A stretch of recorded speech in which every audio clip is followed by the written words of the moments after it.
Hace unos días me llegó un mensaje de un oyente que firma como Daniel desde Guatemala.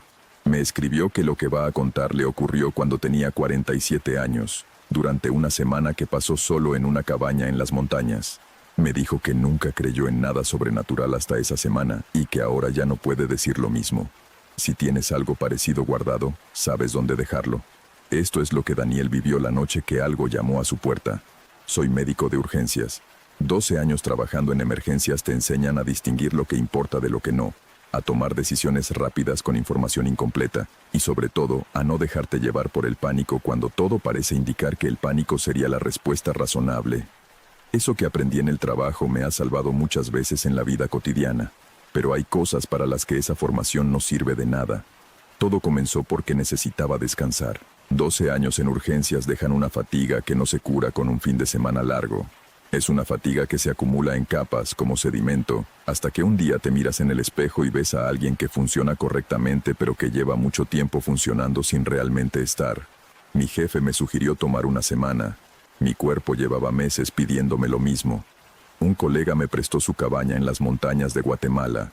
Una construcción pequeña, cómoda, a casi 2000 metros de altura, rodeada de pinos y sin vecinos cercanos. Sin señal de celular, con wifi solo por satélite que funcionaba de forma intermitente. La idea era esa, desconectarse del todo. Llegué un domingo por la tarde. La cabaña era exactamente lo que necesitaba. Una sala pequeña con chimenea, una cocina funcional, un dormitorio con una cama que tenía colchón grueso y cobijas de lana. Afuera, el bosque de pinos que olía a resina y a tierra fría, y el silencio que tienen las montañas cuando uno llega desde la ciudad y todavía no ha aprendido a escucharlo como silencio y lo escucha como ausencia. Me instalé, encendí la chimenea, me calenté un caldo que había traído en un termo y me dormí antes de las 9 de la noche. Los primeros 2 días fueron de sueño y quietud. Me levantaba tarde, caminaba por los alrededores de la cabaña, leía, comía sin prisa, me acostaba temprano. El cuerpo fue soltando esa tensión acumulada de a poco, como cuando uno desaprieta un nudo que ha estado muy apretado y los dedos reconocen que estaban ejerciendo fuerza sin darse cuenta. Fue al tercer día cuando noté al niño. Estaba caminando por el sendero que rodeaba la cabaña, a unos 200 metros del edificio, cuando lo vi entre los árboles. Era una figura pequeña, de la estatura de un niño de unos 8 o 10 años, parada entre 2 pinos a unos 30 metros de donde yo estaba. Vestía ropa oscura que no correspondía al clima, sin abrigo a pesar del frío, y me miraba. Me detuve. Le hice un gesto de saludo con la mano. La figura no respondió. Siguió inmóvil, mirándome. Caminé unos pasos en su dirección. Cuando llegué al punto donde había estado, no había nadie. Solo los pinos y el suelo cubierto de agujas, y el silencio del bosque. Busqué con la vista en todas las direcciones. No había ningún niño. No había ninguna figura. Volví a la cabaña sin entender muy bien qué había visto. El ojo engaña en el bosque. Las sombras crean formas. El contraste entre la luz que filtra entre los árboles y las zonas de sombra produce ilusiones que el cerebro interpreta como presencias. Tenía una explicación y me la apliqué. Esa noche, mientras leía junto a la chimenea, escuché golpes en la puerta. No fueron golpes de urgencia ni de alguien que necesita ayuda. Fueron 3 golpes lentos y espaciados, con la cadencia deliberada de alguien que sabe que vas a escucharlos y no tiene prisa. Knock. Pausa. Knock. Pausa. Knock. Me quedé quieto un momento, escuchando. No hubo más golpes. Me levanté, tomé la linterna y abrí la puerta. El porche de la cabaña estaba vacío. El bosque oscuro más allá de la luz que salía por la puerta abierta. El frío de la noche entró de golpe, con ese olor a pino y a humedad que tiene el bosque de montaña después de que cae el sol. No había nadie. Revisé el perímetro de la cabaña con la linterna. Nada. Cerré la puerta y volví a la silla junto a la chimenea. No dormí bien esa noche. Al día siguiente bajé al pueblo más cercano que quedaba a 40 minutos de camino, a comprar algunas cosas que necesitaba. El pueblo era pequeño, con una tienda que también funcionaba como ferretería y como punto de información informal de todo lo que pasaba en la zona. El hombre que atendía la tienda se llamaba Don Aurelio. Era mayor, con esa constitución de la gente que ha pasado toda la vida en altura, y tenía la calma de quien no necesita rellenar los silencios con palabras. Mientras pagaba lo que había comprado, le mencioné casi de pasada que había visto a un niño en el bosque cerca de la cabaña. Don Aurelio dejó de contar el cambio. Me miró. ¿Cómo era el niño?, preguntó. Le describí lo que había visto: la estatura, la ropa oscura, la forma en que se quedó inmóvil mirándome. Don Aurelio terminó de contar el cambio y lo puso sobre el mostrador. ¿Y llamó a su puerta?, dijo. Me quedé quieto. ¿Cómo sabe eso? Porque siempre llama, dijo don Aurelio. Es lo que hace.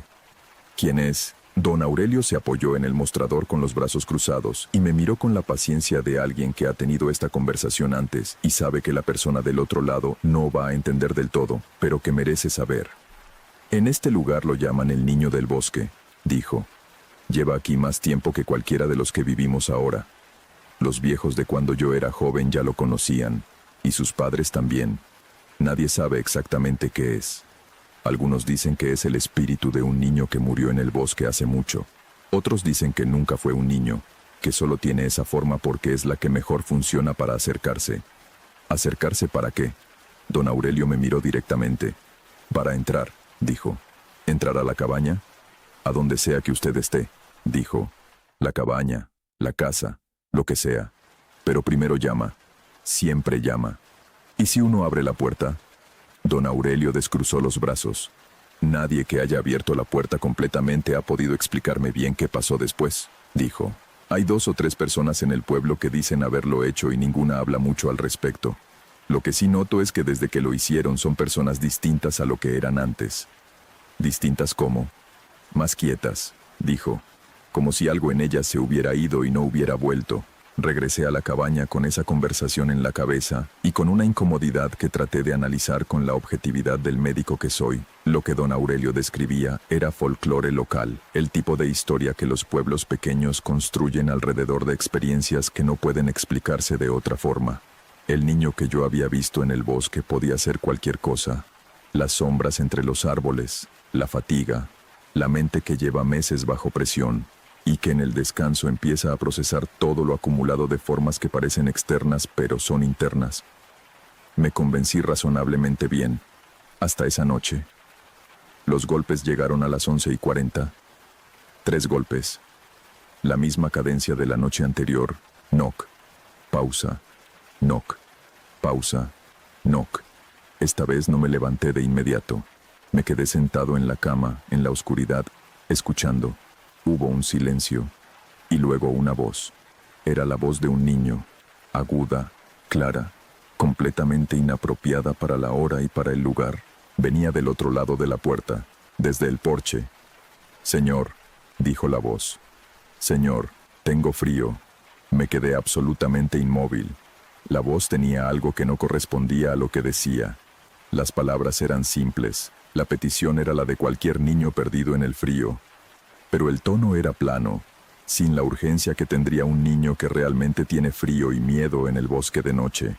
Era el tono de alguien que recita una frase aprendida, que sabe cuáles son las palabras correctas, pero no sabe exactamente cómo se sienten. «Señor», repitió la voz. «Déjeme entrar». No respondí. El silencio que siguió fue largo. Luego escuché pasos en el porche, lentos, que rodeaban la cabaña siguiendo la pared exterior. Me quedé rastreando el sonido, el porche delantero, la pared lateral derecha, la pared trasera, la pared lateral izquierda, el porche delantero de nuevo. Se detuvo frente a la puerta otra vez. «Señor», dijo la voz. Sé que está despierto. Tenía razón, obviamente, pero el hecho de que lo dijera, que eligiera decirlo, me produjo un frío que no tenía nada que ver con la temperatura. Me levanté de la cama con cuidado, sin encender ninguna luz. Caminé hasta la ventana lateral, la que daba al costado de la cabaña, y moví apenas la cortina. Afuera, en la oscuridad iluminada solo por la luna, había una figura de pie junto a la pared. Era la silueta de un niño. Estaba de frente a la pared, con las palmas apoyadas en la madera, y la cabeza girada en mi dirección. Me miraba aunque yo apenas hubiera movido la cortina. Me alejé de la ventana. Me senté en el centro de la cama con la linterna encendida, y pensé en lo que don Aurelio me había dicho, en las personas que habían abierto la puerta, en cómo eran ahora. La voz no volvió esa noche, los pasos tampoco, pero a las 3 de la mañana, cuando ya había decidido que no iba a dormir más y estaba sentado junto a la chimenea con el fuego encendido al máximo, escuché algo diferente. No golpes, no voz, solo una respiración. Venía de debajo de la puerta, el tipo de sonido que hace una persona que está acostada en el suelo con la cara contra el umbral.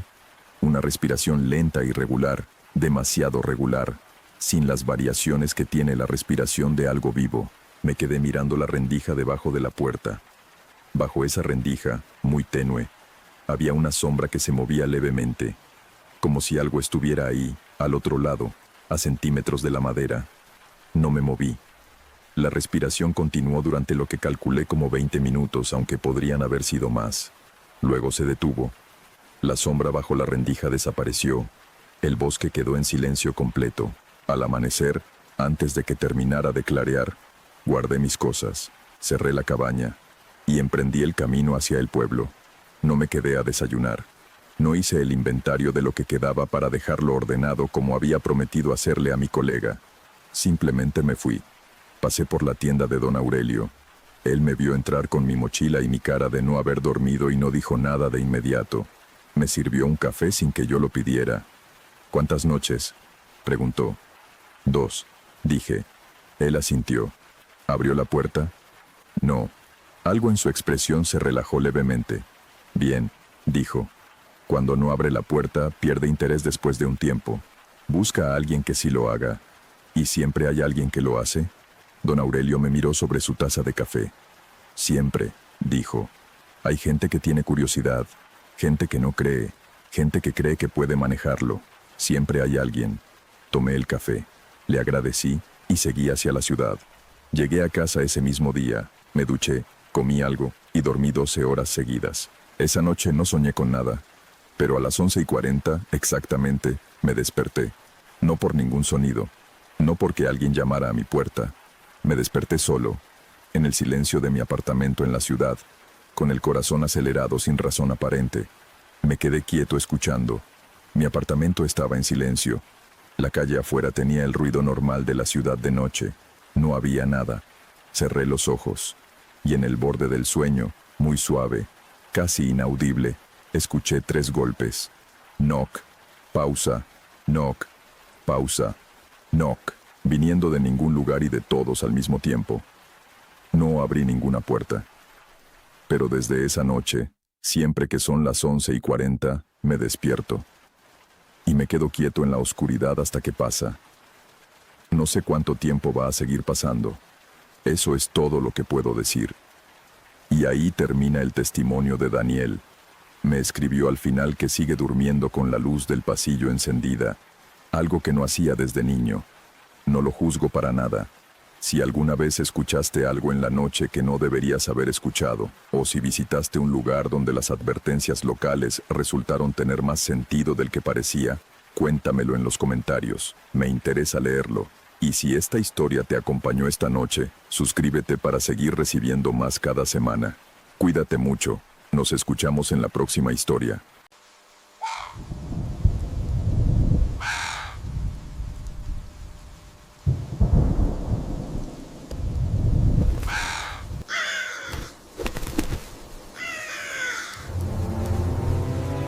Recibí este relato de una seguidora de Chile que me pidió llamarla Andrea. Lo que me contó sucedió en su infancia y la ha marcado hasta el día de hoy.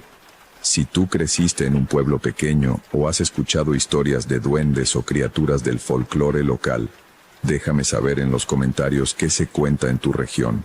Me fascina conocer las leyendas de diferentes lugares. Lo que Andrea vivió cuando tenía 11 años en un pueblo del sur de Chile, la hizo entender que algunas leyendas tienen raíces en algo muy real. Esta es su historia. Me llamo Andrea y tengo 34 años. Lo que voy a contar pasó hace 23 años, pero lo recuerdo con una claridad que a veces me asusta. Hay eventos en la vida que se graban tan profundo en tu memoria que nunca se desvanecen, por más que lo intentes. Este es uno de esos eventos. Crecí en un pueblo pequeño en la región de los Lagos, en el sur de Chile. No voy a decir exactamente cuál porque todavía tengo familia ahí y prefiero mantener algo de privacidad. Era uno de esos pueblos donde todos se conocen, donde las casas tienen grandes patios con árboles frutales, donde los niños juegan en la calle sin miedo, y donde las leyendas antiguas todavía se cuentan como verdades.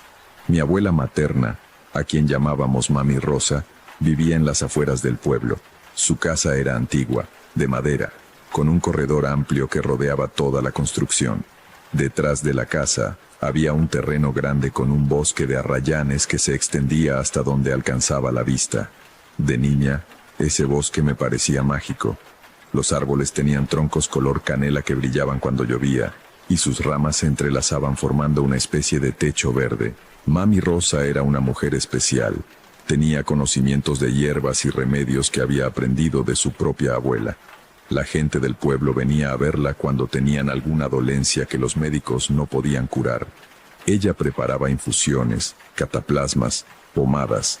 Pero había otra cosa que Mami Rosa hacía y de la que no hablaba abiertamente. Protegía a las personas de cosas que no eran de este mundo. Cuando tenía 11 años, mis padres tuvieron que viajar a Santiago por trabajo durante 2 semanas. Decidieron dejarme con Mami Rosa. A mí me encantó la idea. Adoraba a mi abuela, y la idea de pasar 2 semanas en su casa, explorando el bosque y escuchando sus historias, me emocionaba. Las primeras noches fueron maravillosas. Mami Rosa me contaba leyendas antes de dormir, historias de la pincoya, del trauco, de la fiura, del caleuche. Pero había una criatura de la que hablaba con un tono diferente, más serio, el Anchimayén. El Anchimayén es un duende travieso, me decía. Parece un niño pequeño, pero no es humano. Le gusta jugar bromas pesadas a las personas, especialmente a los niños. Puede cambiar de forma, hacerse invisible, imitar voces. Y si te ganas su enojo, puede hacer cosas muy malas. ¿Cómo qué?, preguntaba yo con esa fascinación morbosa que tienen los niños. Puede hacer que te pierdas en el bosque. Puede enfermarte. Puede traer mala suerte a tu familia. Por eso hay que respetarlo, nunca burlarse de él. Y sobre todo, nunca seguirlo si lo ves. Yo escuchaba estas historias como si fueran cuentos de hadas, sin creer realmente que fueran verdad. Hasta la 5ª noche. Era martes. Mami Rosa me había acostado temprano porque al día siguiente teníamos que ir al pueblo a hacer compras. Mi habitación estaba en el 2.º piso de la casa, con una ventana grande que daba al patio trasero y al bosque. Me gustaba dormir con las cortinas abiertas para ver las estrellas. Me desperté en medio de la noche. No sé qué me despertó exactamente, pero de repente estaba completamente alerta, con el corazón latiendo rápido. La luna estaba llena esa noche, iluminando el patio con una luz plateada hermosa pero inquietante. Y entonces lo vi. Había un niño en el patio, parado justo en el borde donde terminaba el césped y comenzaba el bosque. Parecía tener mi edad, tal vez un poco menor. Vestía ropa extraña, como antigua, y su cabello era muy negro y despeinado. Estaba parado completamente inmóvil, mirando directamente hacia mi ventana. Mi primer pensamiento fue que era un niño del pueblo que se había perdido. Estaba a punto de despertar a Mami Rosa cuando el niño sonrió. No fue una sonrisa amistosa, fue una sonrisa demasiado amplia, que mostraba demasiados dientes, una sonrisa que ningún niño normal haría. Luego levantó una mano y me hizo señas para que bajara. El gesto era claro: ven, sígueme. Algo en mi interior me gritó que no lo hiciera. Recordé las palabras de Mami Rosa. Nunca lo sigas si lo ves. Pero ¿cómo podía ser él? Los Anchimayén eran solo leyendas, ¿verdad? Me alejé de la ventana y me escondí bajo las sábanas, con el corazón golpeando tan fuerte que pensé que se me saldría del pecho. Me quedé así durante lo que parecieron horas, sin atreverme a mirar de nuevo. Finalmente, el cansancio me venció y me quedé dormida.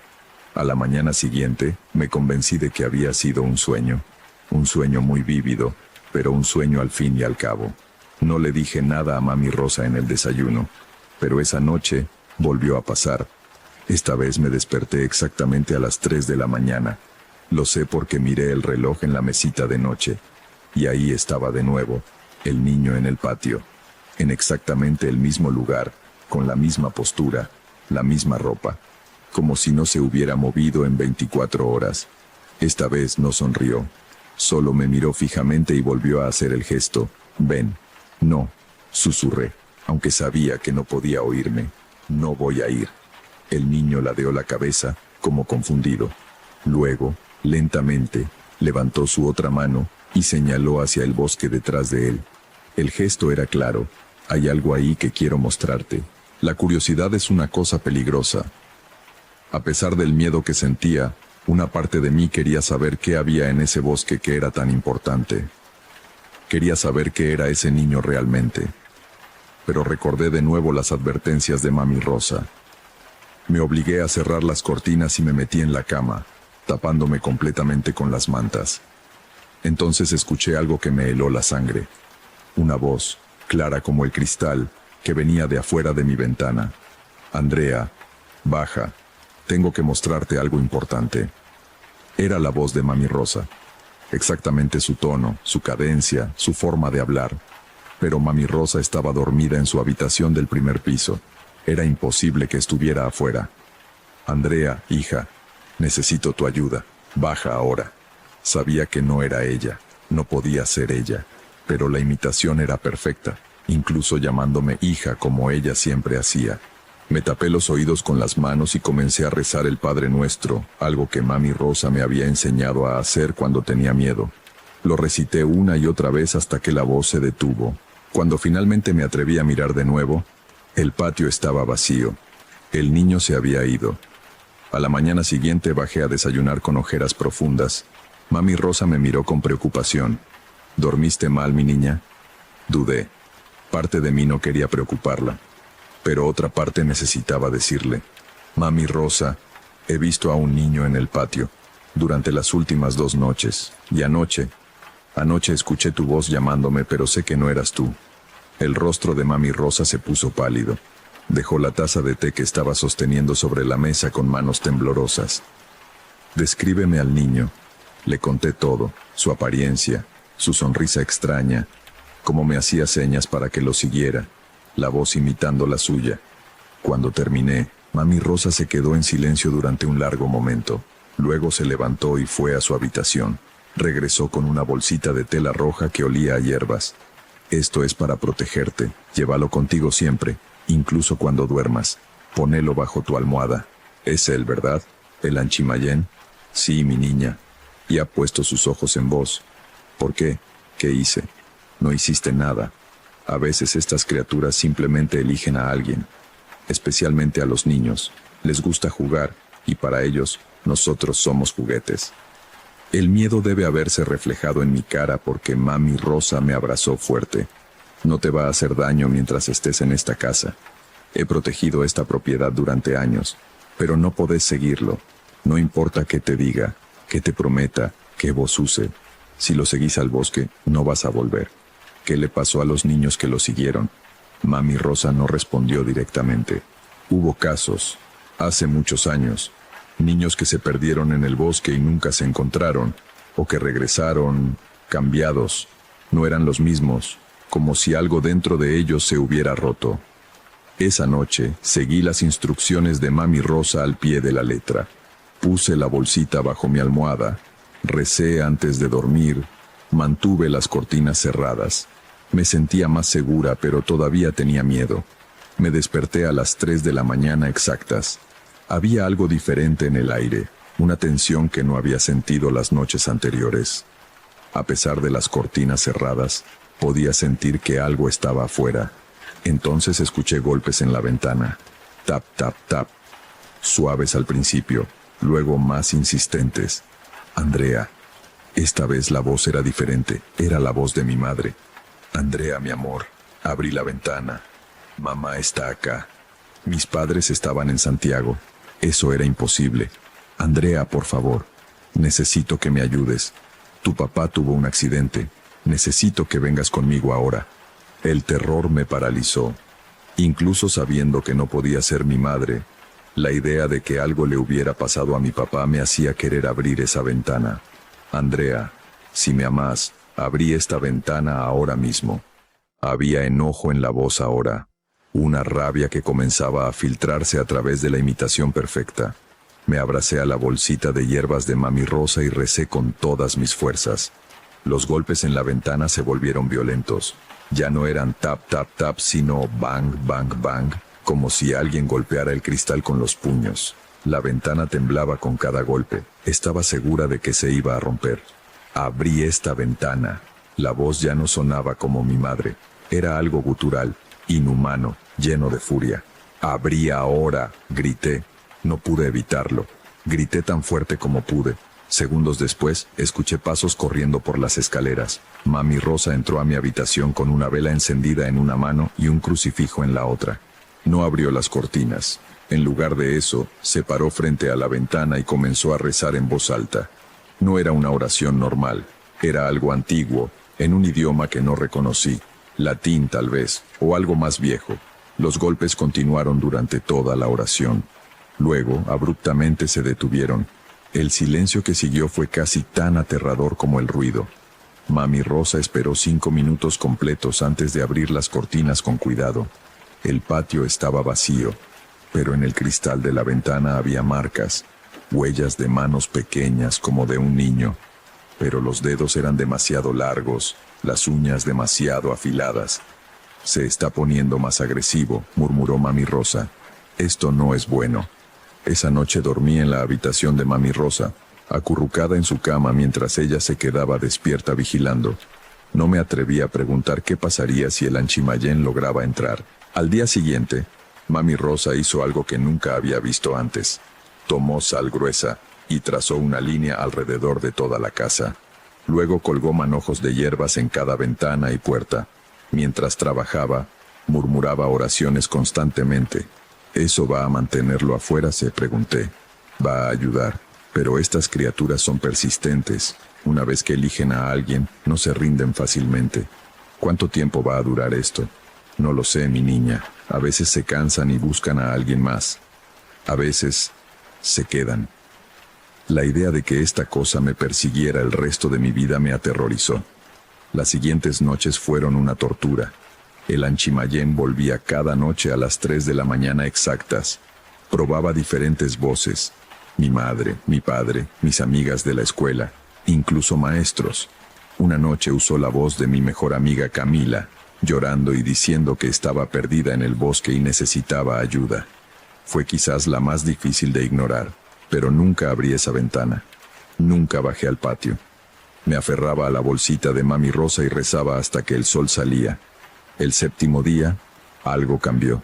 Esa noche, cuando me desperté a las 3 de la mañana, no escuché golpes en la ventana.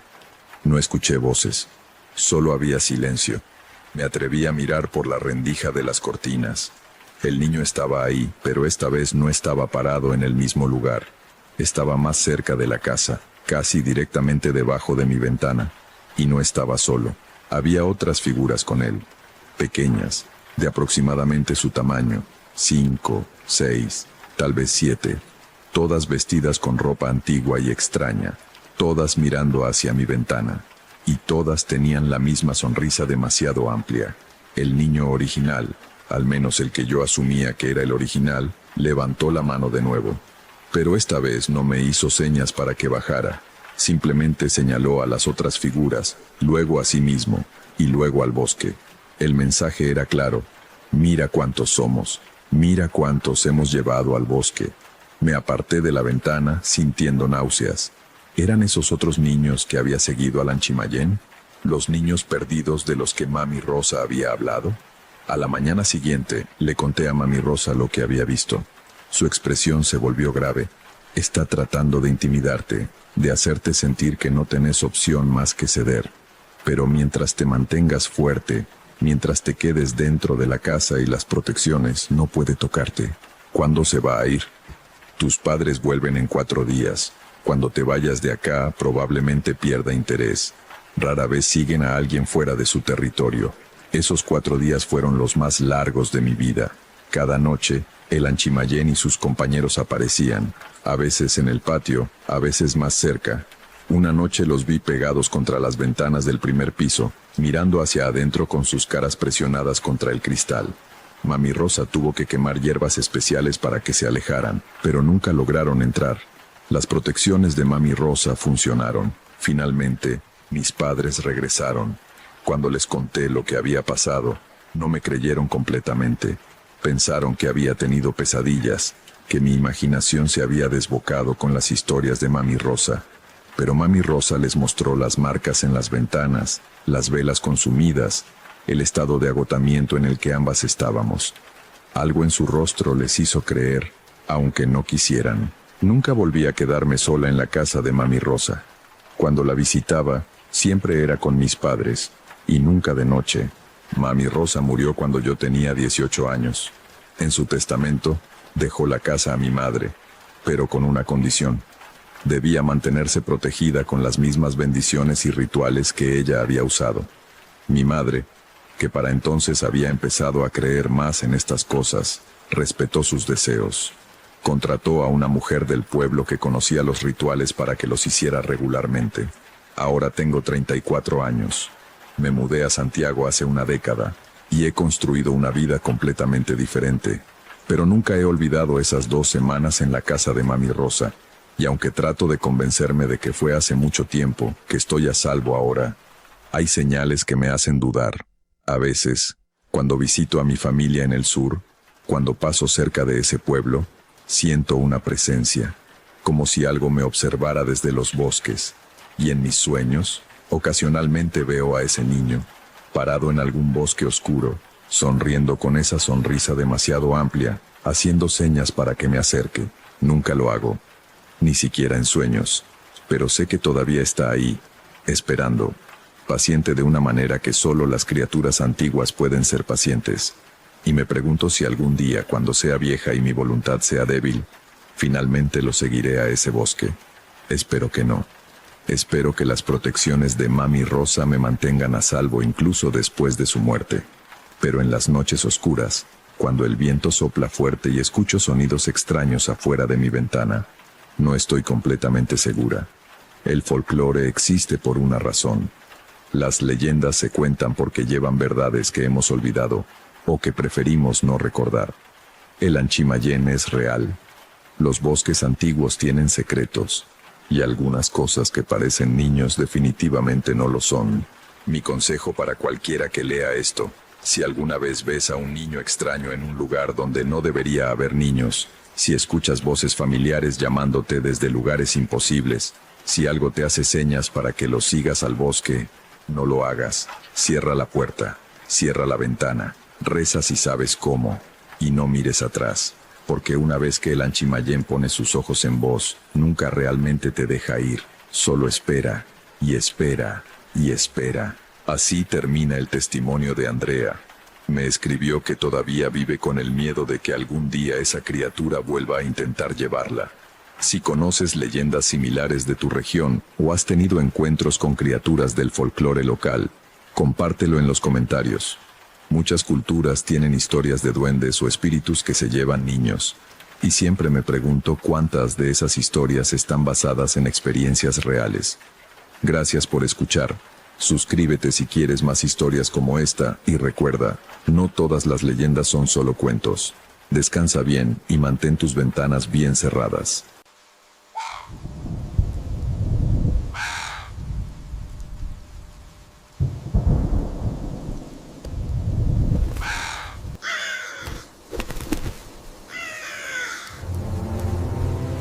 Esta historia me la envió una seguidora llamada Patricia, quien trabajaba como bibliotecaria en una universidad privada. Lo que vivió durante un inventario nocturno la hizo renunciar a su trabajo y mudarse de ciudad. Si alguna vez has sentido que un libro te observa, déjame saber en los comentarios. Ahora, esta es la experiencia de Patricia con un grimorio que nunca debió llegar a manos humanas. Mi nombre es Patricia, y durante 5 años trabajé como bibliotecaria en la Universidad San Agustín, una institución privada en Guanajuato, México. Era un trabajo tranquilo que me encantaba: organizar libros, ayudar a estudiantes con sus investigaciones, pasar horas entre estantes llenos de conocimiento. Nunca imaginé que ese amor por los libros casi me costaría la cordura. Todo comenzó cuando la universidad recibió una donación masiva de libros antiguos. Un coleccionista privado había fallecido sin herederos, y su testamento especificaba que toda su biblioteca debía donarse a nuestra institución.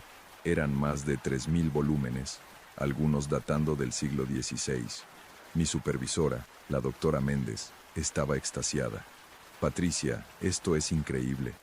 Tenemos primeras ediciones, manuscritos originales, incunables. Necesitaremos semanas para catalogar todo esto adecuadamente. Los libros llegaron en cajas de madera en un camión de carga un martes de septiembre. Los descargamos en el sótano de la biblioteca, donde teníamos una sala especial para materiales antiguos con control de temperatura y humedad. Había tantas cajas que apenas podíamos movernos entre ellas. Empezaremos el inventario este fin de semana, anunció la doctora Méndez. Patricia, te pagaré horas extras si puedes venir el sábado por la noche. Trabajaremos en turnos para avanzar más rápido. Acepté sin pensarlo. El dinero extra me vendría bien, y la idea de ser la primera en examinar esos tesoros bibliográficos era emocionante. El sábado llegué a la biblioteca a las 8 de la noche. El edificio estaba vacío y silencioso, iluminado solo por luces de emergencia en los pasillos. La doctora Méndez ya estaba en el sótano, rodeada de cajas abiertas y montones de libros. Perfecto, Patricia. He estado catalogando durante 2 horas y apenas he avanzado. Hay verdaderas joyas aquí. Mira esto. Me mostró un libro encuadernado en cuero rojo, una primera edición de Don Quijote de 1605. ¿Puedes creerlo? Trabajamos en silencio durante las primeras horas, cada una en su estación, registrando títulos, autores, fechas de publicación, estado de conservación. La mayoría de los libros eran textos religiosos, obras filosóficas, algunos tratados científicos antiguos, fascinantes pero normales para una colección del siglo XVIII. Alrededor de las 11 de la noche, abrí una caja que estaba marcada con un símbolo extraño en lugar de un número. Dentro había solo 5 libros, todos envueltos individualmente en tela negra. Desenvolviendo el primero, encontré un volumen delgado encuadernado en algo que parecía piel, pero con una textura extraña, casi escamosa. No tenía título en la portada. Lo abrí con cuidado y vi que las páginas eran de pergamino amarillento, cubiertas con escritura manual en latín. Había ilustraciones también, círculos con símbolos, figuras geométricas complejas y dibujos de criaturas que no eran completamente humanas ni animales. Doctora Méndez, debería ver esto, llamé. Ella se acercó, se puso sus lentes de lectura y examinó el libro. Su expresión cambió de curiosidad a incomodidad. Es un grimorio, dijo finalmente. Un libro de magia ceremonial, probablemente del siglo XVII. Veo referencias a invocaciones, rituales de protección, sellos demoníacos. Fascinante desde un punto de vista histórico, aunque escalofriante. ¿Es peligroso tenerlo? Ella se rió. Solo si crees en magia, Patricia. Para nosotros es simplemente un artefacto histórico que muestra las creencias de la época, pero cataloguémoslo cuidadosamente. Este tipo de textos son raros y valiosos. Continué examinando el libro, intentando descifrar el latín con mis conocimientos limitados. Había secciones sobre invocación de espíritus, creación de amuletos, maldiciones. Una página en particular captó mi atención. Tenía la ilustración de un espejo rodeado de símbolos, y debajo, escrito en tinta roja que parecía haber sido sangre, había una advertencia en español antiguo. Quien lea estas palabras en voz alta abrirá la puerta. Lo que viene no puede ser devuelto. Un escalofrío me recorrió, pero lo atribuí al aire acondicionado del sótano. Seguí pasando páginas, documentando cada sección. Entonces llegué a una parte del libro donde las páginas estaban pegadas entre sí, selladas con cera negra que tenía un símbolo impreso. Era como si alguien hubiera querido asegurarse de que esas páginas nunca fueran leídas. La curiosidad me venció. Usando una espátula de conservación, comencé a separar cuidadosamente las páginas selladas. La cera se rompió con un chasquido seco que resonó en el silencio del sótano. En el momento en que las páginas se abrieron, la temperatura de la habitación bajó drásticamente. Mi aliento se volvió visible. Las luces parpadearon. ¿Qué fue eso?, preguntó la doctora Méndez, levantando la vista de su trabajo. No sé. Creo que hay un problema con el sistema de climatización, pero sabía que no era eso. Había algo diferente en el aire, una presión, una densidad que no había estado allí antes, y un olor, azufre mezclado con algo dulzón y podrido. Miré las páginas que había abierto. Contenían un ritual, escrito en latín pero con algunas palabras en un idioma que no reconocí. Había instrucciones detalladas, un círculo que debía ser dibujado, palabras que debían ser pronunciadas, y en el centro de la página, escrito en letras grandes, convocatoria del espejo oscuro. Sin pensar, sin realmente darme cuenta de lo que hacía, comencé a leer las palabras en voz alta. No era latín clásico, sino algo más antiguo, más gutural.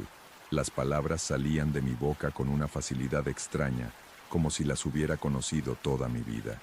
Patricia, ¿qué estás haciendo?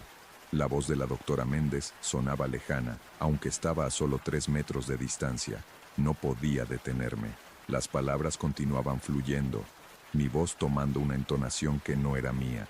Completé la invocación, pronuncié la última sílaba y entonces, silencio absoluto. Las luces dejaron de parpadear.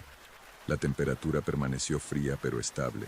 Miré a la doctora Méndez, quien me observaba con expresión preocupada. ¿Te sientes bien? Te pusiste muy pálida. Sí, no sé qué me pasó. Fue como si no pudiera controlar mi voz. Creo que deberíamos tomar un descanso. Llevamos horas trabajando, subamos por café. Cerré el grimorio sintiéndome estúpida y avergonzada. ¿Qué había hecho? Leer en voz alta un ritual de un libro antiguo de magia como si fuera algo real. Era ridículo. Subimos al primer piso, donde había una pequeña cafetería para el personal. Mientras la doctora Méndez preparaba café, me miré en el espejo del baño. Me veía normal, misma cara, mismo cabello castaño recogido en cola de caballo, mismos ojos marrones. Excepto que por un segundo, solo un segundo, vi algo diferente en el reflejo. Mis ojos no eran marrones, eran completamente negros. Parpadeé y todo volvió a la normalidad. Solo cansancio, me dije. Demasiadas horas mirando texto antiguo bajo luz artificial. Regresamos al sótano con nuestro café. La doctora Méndez sugirió que dejáramos los grimorios para el final y nos enfocáramos en los textos más convencionales. Estuve de acuerdo, agradecida por posponer el trabajo con esos libros inquietantes. Trabajamos en silencio durante otra hora. Entonces escuché algo, un susurro suave, como si alguien hablara en la habitación contigua. Me detuve, escuchando atentamente. ¿Oíste eso?, pregunté. La doctora Méndez negó con la cabeza. ¿Qué cosa? Voces, como susurros. Probablemente el sistema de ventilación. Este edificio es viejo, hace ruidos extraños por la noche. Pero los susurros continuaron, y ahora podía distinguir que eran palabras, aunque en un idioma que no entendía. Venían de todas direcciones a la vez, rodeándome. Me levanté, buscando la fuente del sonido. Los susurros se hicieron más fuertes, más insistentes, y entonces vi algo que hizo que mi sangre se helara. En la pared del fondo del sótano, donde no había ventanas ni espejos, había aparecido un reflejo. Era como si un espejo invisible estuviera allí, mostrando una imagen que no correspondía con la realidad. El reflejo mostraba el mismo sótano, pero diferente, más oscuro, con las paredes cubiertas de símbolos que brillaban con luz enfermiza. Y en ese sótano reflejado había figuras, sombras humanoides que se movían, que parecían estar trabajando en algo, preparando algo. Doctora Méndez, ¿ve eso? Señalé hacia la pared. Ella miró. ¿Ver qué? Es solo la pared, el reflejo, las figuras. Patricia, no hay nada allí. Creo que realmente necesitas descansar. Has estado trabajando demasiado. Pero yo lo veía claramente. Y ahora una de las figuras se había girado hacia mí, mirándome directamente. No tenía cara, solo una oscuridad donde debería haber rasgos. Levantó una mano, señalándome. Retrocedí, tropezando con una caja. El movimiento brusco hizo que el grimorio que había estado examinando cayera al suelo, abriéndose en las páginas del ritual que había leído. Las luces se apagaron completamente. En la oscuridad, escuché la voz de la doctora Méndez. Patricia, ¿dónde está tu linterna? La mía no enciende. Saqué mi celular para usar la luz de la pantalla, pero estaba muerto a pesar de que tenía batería completa cuando bajamos. Busqué a tientas mi linterna de emergencia. Cuando finalmente la encendí, iluminé el sótano. La doctora Méndez estaba de pie cerca de su estación de trabajo, mirando confundida a su alrededor. Pero detrás de ella, en la pared que antes había mostrado el reflejo extraño, ahora había un espejo real, un espejo grande, ornamentado, que definitivamente no había estado allí antes. Doctora, volteé lentamente, dije con voz temblorosa. Ella se giró y vio el espejo. Su expresión pasó de confusión a shock. Eso no estaba ahí hace 5 minutos. Nos acercamos cautelosamente. El espejo era antiguo, con un marco de madera tallada con los mismos símbolos que había visto en el grimorio. La superficie del cristal era oscura, no reflejaba claramente como un espejo normal. Las imágenes en él eran distorsionadas, borrosas, y mientras mirábamos, el reflejo cambió. En lugar de mostrar el sótano con nosotras dos, mostró un lugar completamente diferente, un espacio vasto y oscuro, iluminado solo por lo que parecían ser brasas ardientes. Y en ese espacio, cosas se movían, criaturas que eran vagamente humanoides, pero completamente incorrectas en sus proporciones y movimientos. Necesitamos salir de aquí ahora, dijo la doctora Méndez. Esto no es natural. Llamaré a seguridad, al rector, a quien sea necesario. Corrimos hacia la puerta del sótano, pero cuando intentamos abrirla, no se dio. El picaporte giraba, pero la puerta permanecía sellada, como si algo la mantuviera cerrada desde el otro lado. ¡Ayuda!, gritó la doctora Méndez golpeando la puerta. ¡Hay alguien ahí arriba! No hubo respuesta. El edificio estaba vacío excepto por nosotras, y las paredes gruesas del sótano probablemente bloqueaban cualquier sonido. Detrás de nosotras, escuchamos un sonido como vidrio rompiéndose. Nos giramos y vimos que el espejo se había agrietado, pero las grietas no eran normales. Formaban patrones, los mismos símbolos del grimorio, y a través de las grietas algo estaba saliendo. Era humo al principio, negro y denso, fluyendo del espejo como agua. Luego el humo comenzó a solidificarse, a tomar forma. Se condensó en una figura humanoide de aproximadamente 2 metros de altura, pero con extremidades que se extendían demasiado, con articulaciones que se doblaban en direcciones equivocadas. La criatura no tenía cara, solo una superficie lisa donde debería haber rasgos, pero podía sentir que nos observaba, que nos evaluaba. ¿Qué es eso?, susurró la doctora Méndez, su voz apenas audible. No tuve tiempo de responder. La criatura se movió increíblemente rápida, cruzando el sótano en un instante. Agarró a la doctora Méndez por el brazo. Ella gritó tratando de liberarse, pero el agarre era como hierro. ¡Suéltela!, grité, agarrando lo primero que encontré, un pesado libro encuadernado en metal, y golpeando a la criatura. El libro atravesó su forma como si fuera humo. No era completamente sólida. La criatura soltó a la doctora Méndez, quien cayó al suelo frotándose el brazo. Donde la criatura la había tocado, su piel estaba oscurecida, como congelación o quemadura.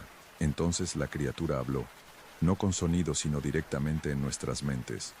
Fuiste tú quien abrió la puerta, tú quien pronunció las palabras. Ahora debemos completar el intercambio. No sé de qué hablas, dije, aunque una parte de mí sabía exactamente a qué se refería. El ritual que había leído, convocatoria del espejo oscuro, había invocado algo, había abierto una puerta entre nuestro mundo y otro lugar. Un alma por el conocimiento. Ese es el precio, siempre ha sido el precio.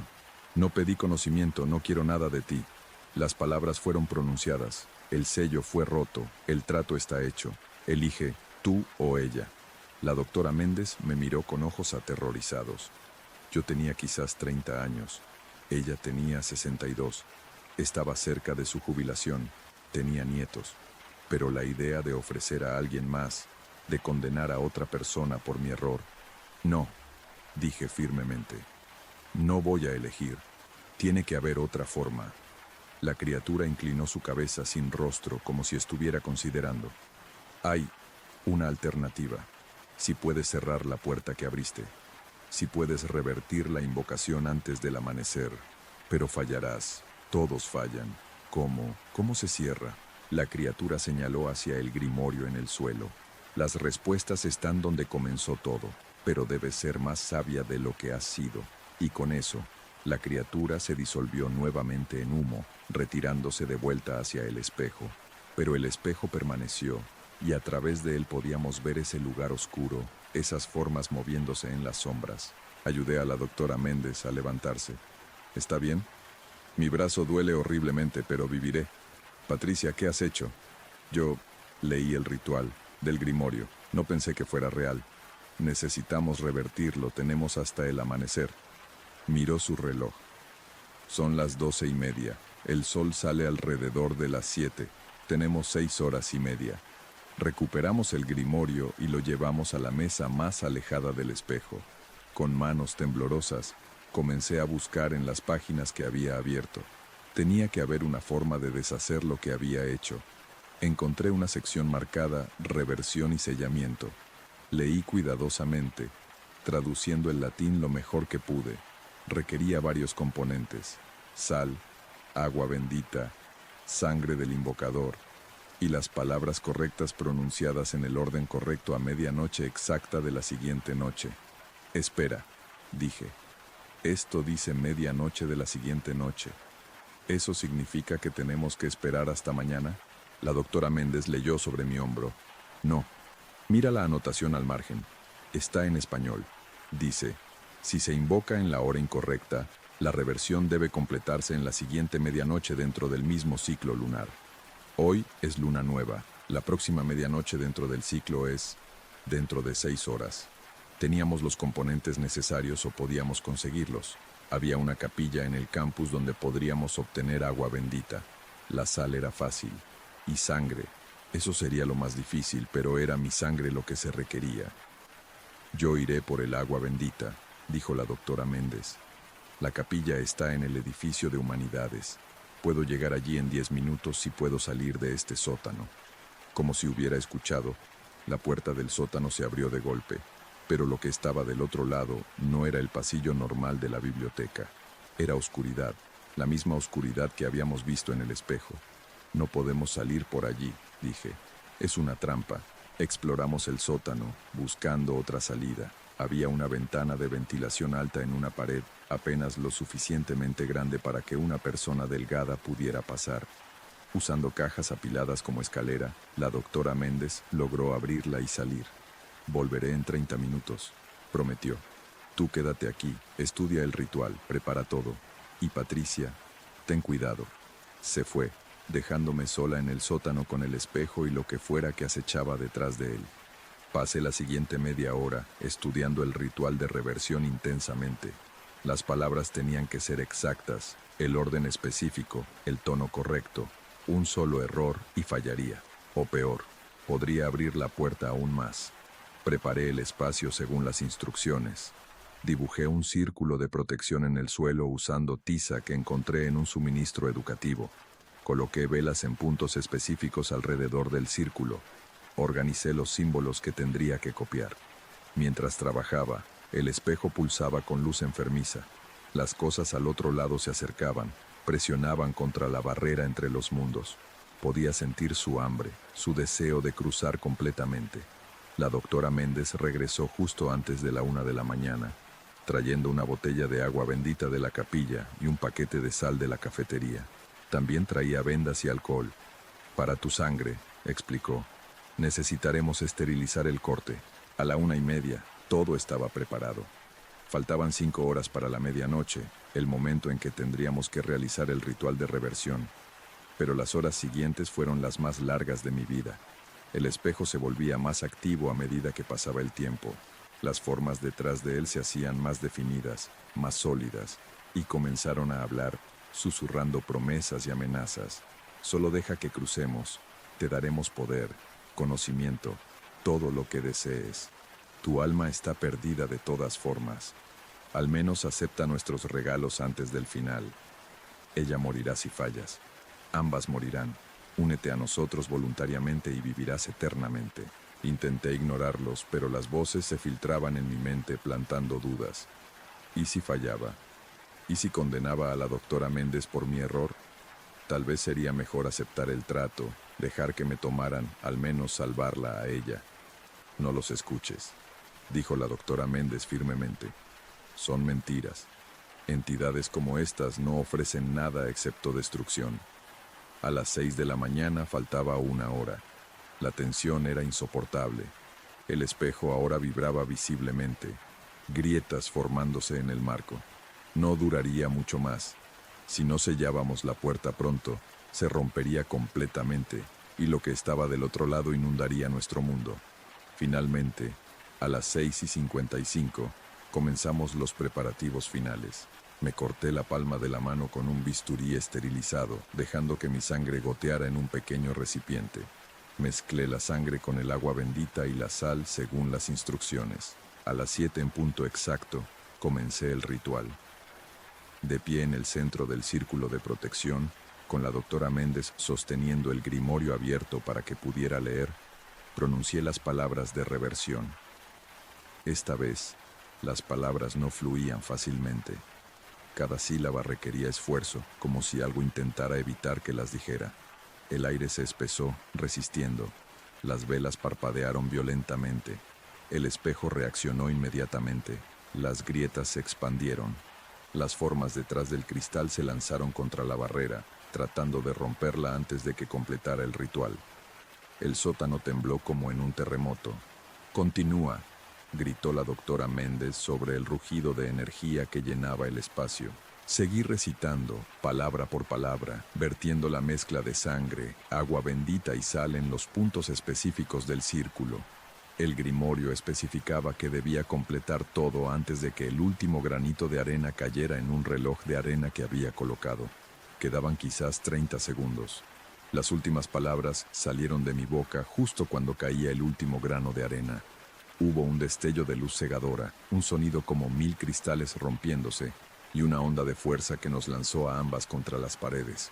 Cuando recuperé la conciencia estaba acostada en el suelo. Todo estaba en silencio. La luz normal del amanecer entraba por la ventana de ventilación. Las velas se habían apagado. El círculo de protección estaba roto. Y el espejo se había ido. Solo quedaba la pared normal, sin rastro de que alguna vez hubiera estado allí. ¿Funcionó?, pregunté débilmente. La doctora Méndez, levantándose lentamente, examinó el grimorio. Las páginas que había abierto estaban ahora en blanco, como si la tinta hubiera sido absorbida. El sello de cera se había reformado, sellando esas páginas nuevamente. «Creo que sí», respondió. «Cerraste la puerta. Lo que sea que invocaste ha sido devuelto». Pasamos las siguientes horas limpiando el sótano, eliminando cualquier evidencia del ritual.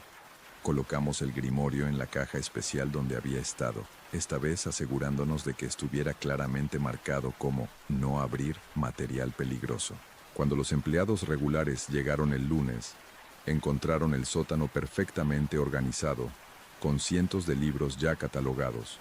Nunca supieron lo que había pasado ese fin de semana, pero tanto la doctora Méndez como yo sabíamos la verdad. Habíamos rozado algo oscuro, algo que existía en los márgenes de la realidad, esperando ser invitado a cruzar. Terminé el semestre, pero renuncié antes del siguiente. No podía seguir trabajando rodeada de libros, especialmente libros antiguos, sin recordar, sin preguntarme qué otros conocimientos prohibidos estaban ocultos en esas páginas, qué otras puertas podrían abrirse con las palabras equivocadas. La doctora Méndez se jubiló anticipadamente. El día que se fue, me dio un último consejo. Hay conocimiento que no está destinado a ser descubierto, Patricia. Límites que existen por razones. Lo que aprendimos ese fin de semana es que no todo lo escrito en libros antiguos es ficción, y algunas puertas están cerradas porque lo que hay detrás debe permanecer allí. Nunca volví a trabajar en biblioteca. Ahora doy clases de primaria, rodeada de libros de cuentos infantiles y matemáticas básicas. Es simple, es seguro, y cada noche, antes de dormir, reviso que no haya espejos en mi habitación, porque a veces, en el reflejo, creo ver sombras que no deberían estar allí, formas que me observan desde el otro lado, recordándome que la puerta se cerró, pero las cosas del otro lado todavía recuerdan que una vez fue abierta, y están esperando, siempre esperando, por si alguien comete el mismo error que yo cometí. Y con eso concluye la experiencia que Patricia compartió conmigo. Me dijo que ahora vive en otra ciudad y evita por completo las librerías de libros antiguos. Si alguna vez has sentido que un libro antiguo emanaba algo más que olor a páginas viejas, compártelo en los comentarios. A veces el conocimiento tiene un precio que no estamos preparados para pagar. Que descanses bien y nos vemos en la próxima historia.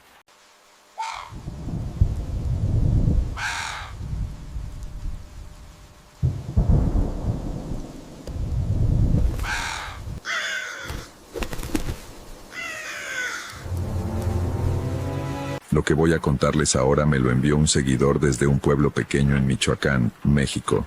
Prefiere que lo llame solo Andrés. Cuando terminé de leer su historia, me quedé mirando la pantalla por varios minutos sin saber qué pensar. Si vives en un pueblo donde aún se practican tradiciones antiguas, o si has escuchado historias de tu familia sobre cosas que no deberían existir, compártelas en los comentarios. Me encanta leer sus experiencias.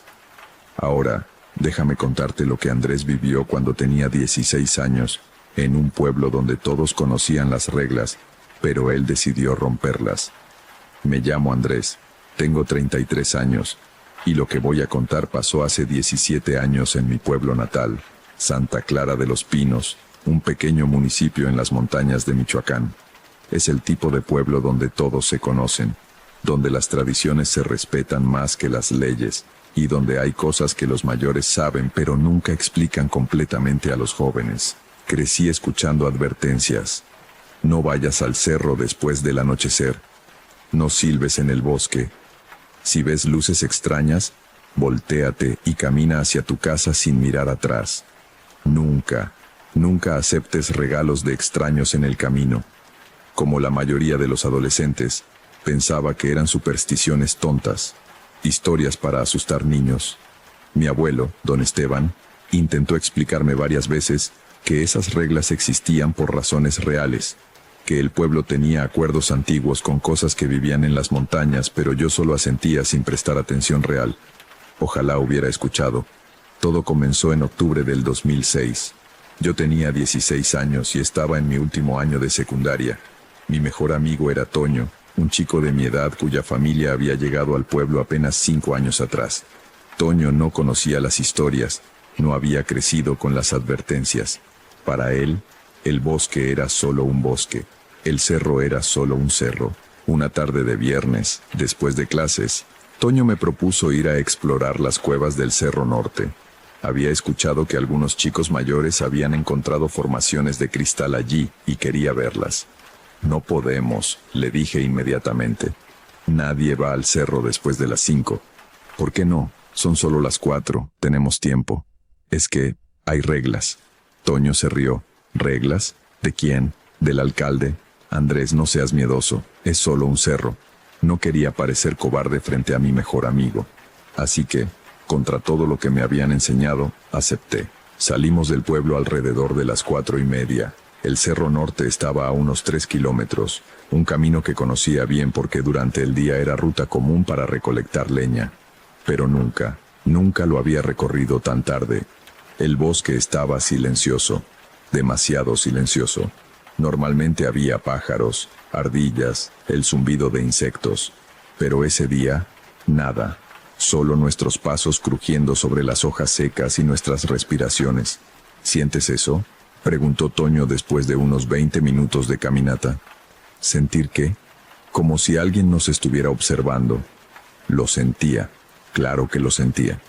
Pero no quería admitirlo. Es tu imaginación. Llegamos a las cuevas alrededor de las 5:20. El sol ya estaba bajo, proyectando sombras largas entre los árboles.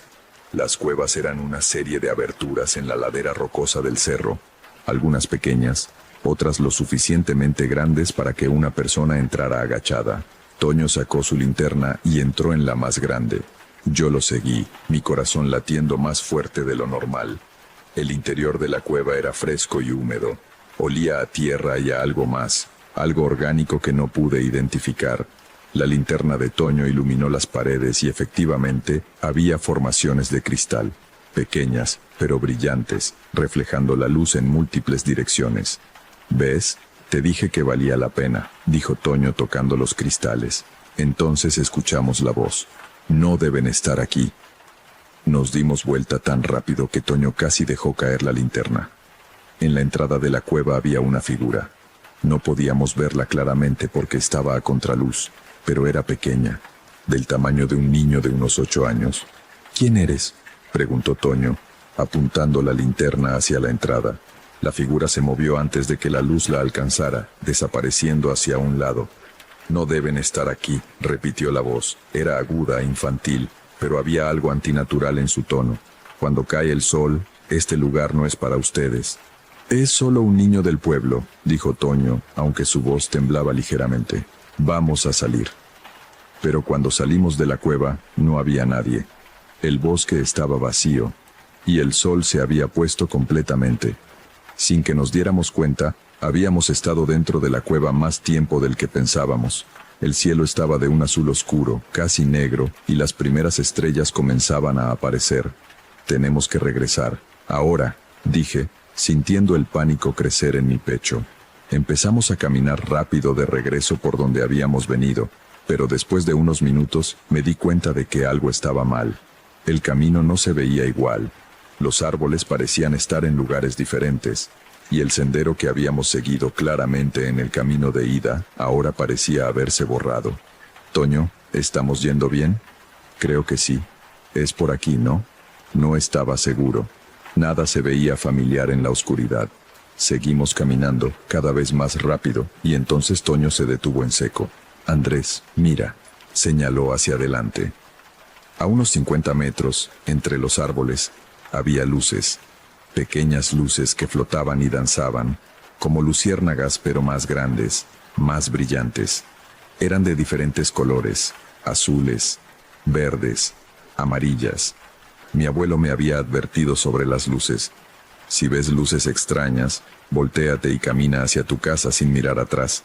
Tenemos que irnos en dirección opuesta, dije agarrando a Toño del brazo.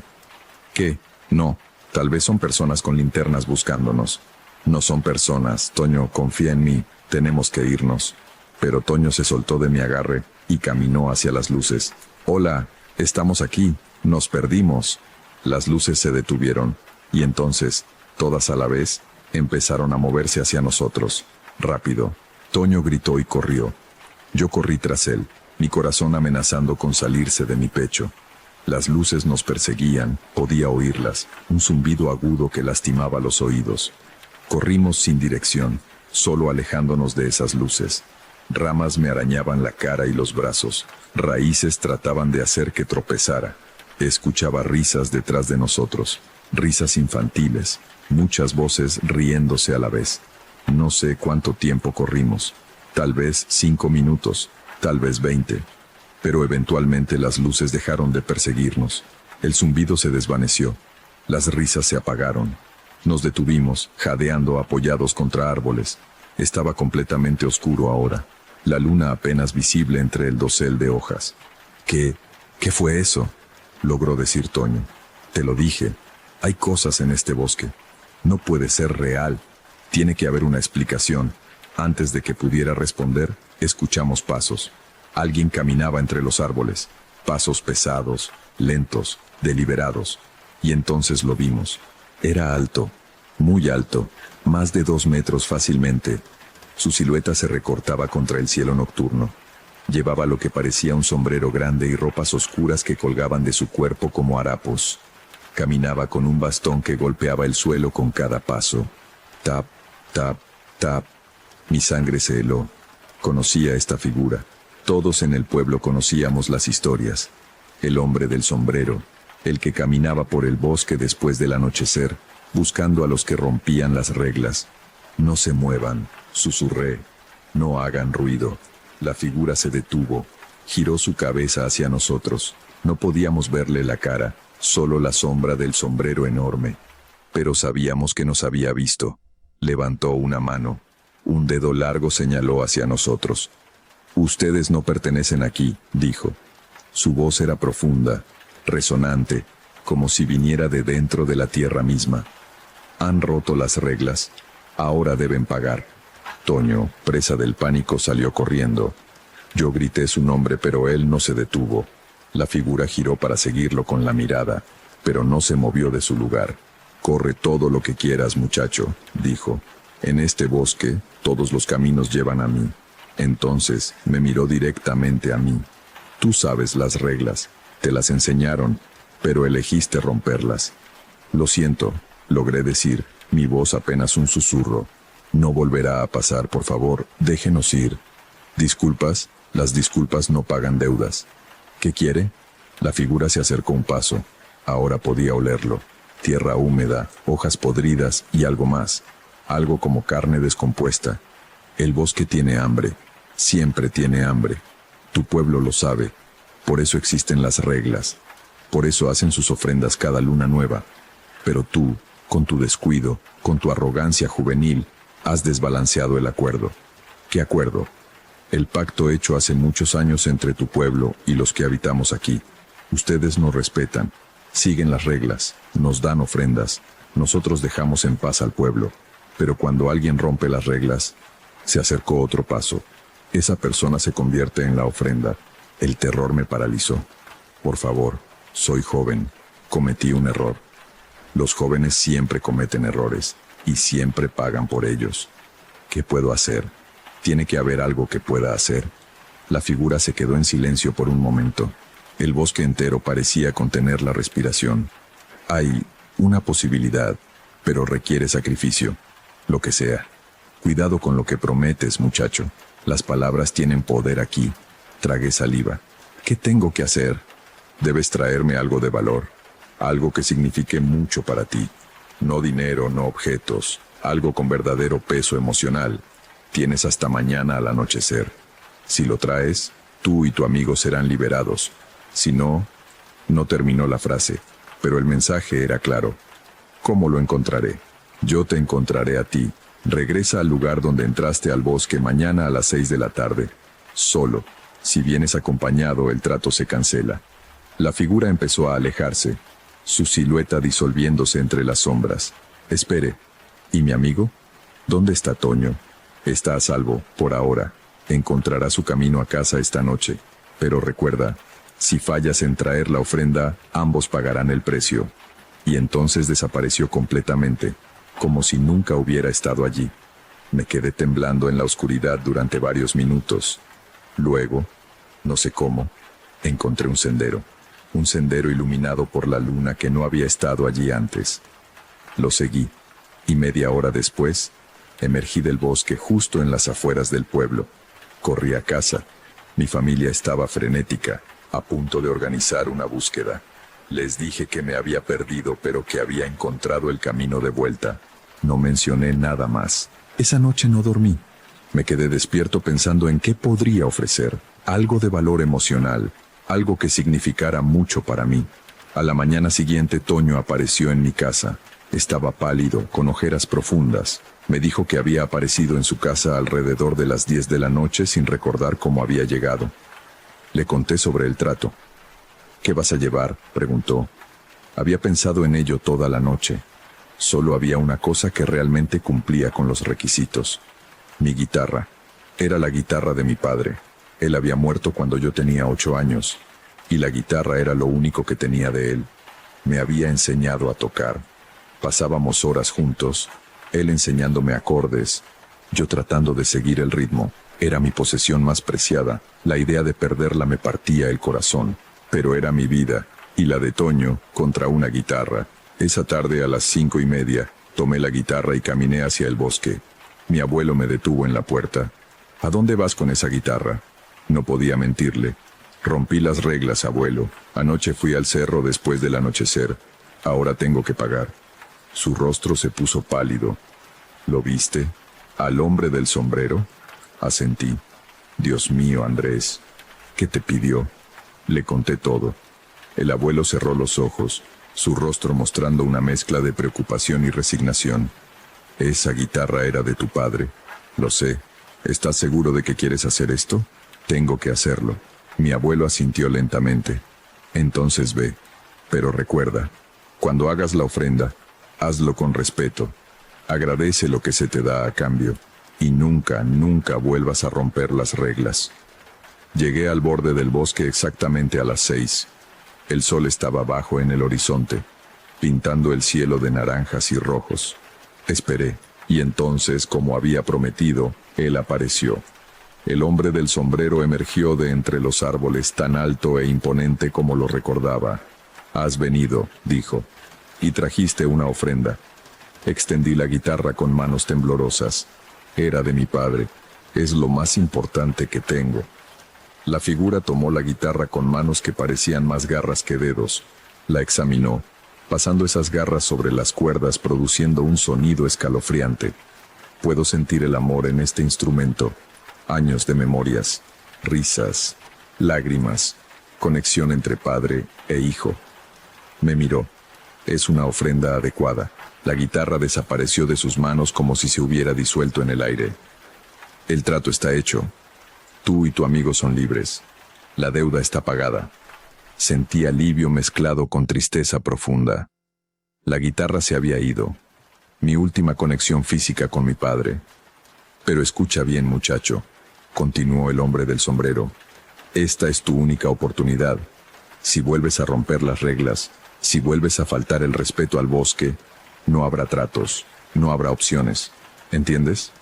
Sí, señor. Bien, ahora vete. Y dile a tu amigo que aprenda las reglas. Los que vienen de afuera deben aprender rápido, o el bosque los reclamará. ¿Puedo hacer una pregunta? La figura inclinó su cabeza. Una, solo una. ¿Qué es usted? ¿Qué son todos ustedes? Hubo un silencio largo. Luego, la voz resonó de nuevo, pero esta vez con un tono casi triste. Somos lo que queda. Cuando los humanos llegaron a estas tierras, trajeron su religión, su civilización, pero nosotros ya estábamos aquí. Espíritus del bosque, de la montaña, del agua. Nos llamaban dioses una vez. Ahora solo somos guardianes. Protegemos lo que queda de los lugares antiguos y cobramos el precio a los que no respetan lo antiguo. ¿Por qué el pueblo hace ofrendas? Esa es una segunda pregunta, pero la responderé porque has pagado bien. El pueblo hace ofrendas porque hace mucho tiempo, cuando se fundó Santa Clara, los colonos querían talar todo el bosque. Nosotros podríamos haberlos destruido, pero los ancianos del pueblo propusieron un acuerdo. Ellos tomarían solo lo necesario, respetarían ciertos lugares, seguirían ciertas reglas, y a cambio les daríamos protección. El bosque los cuidaría. Ninguna plaga los afectaría. Ninguna sequía arruinaría sus cosechas. Por 200 años, este acuerdo se ha mantenido. Me di cuenta entonces de algo que debía haber sabido siempre. Santa Clara nunca había sufrido las desgracias que afectaban a otros pueblos. Nunca había hambrunas, nunca plagas. La gente vivía bien, la tierra era generosa, y todo era por este pacto. Vete ahora, dijo el hombre del sombrero. Antes de que cambie de opinión, no necesitó decírmelo 2 veces. Me di vuelta y caminé de regreso al pueblo. No miré atrás. Toño y su familia se mudaron del pueblo 3 meses después. Nunca hablamos de esa noche, pero sé que él nunca olvidó. Me escribió años después cuando ya vivía en Ciudad de México, diciéndome que a veces todavía soñaba con las luces en el bosque, con la figura del hombre del sombrero. Yo me quedé en Santa Clara hasta que cumplí 25. Luego me mudé a Morelia por trabajo, pero regreso cada año para el Día de Muertos y para las celebraciones de Luna Nueva, cuando el pueblo hace sus ofrendas al bosque. Nunca he vuelto a romper las reglas. Nunca voy al cerro después del anochecer. No silbo en el bosque.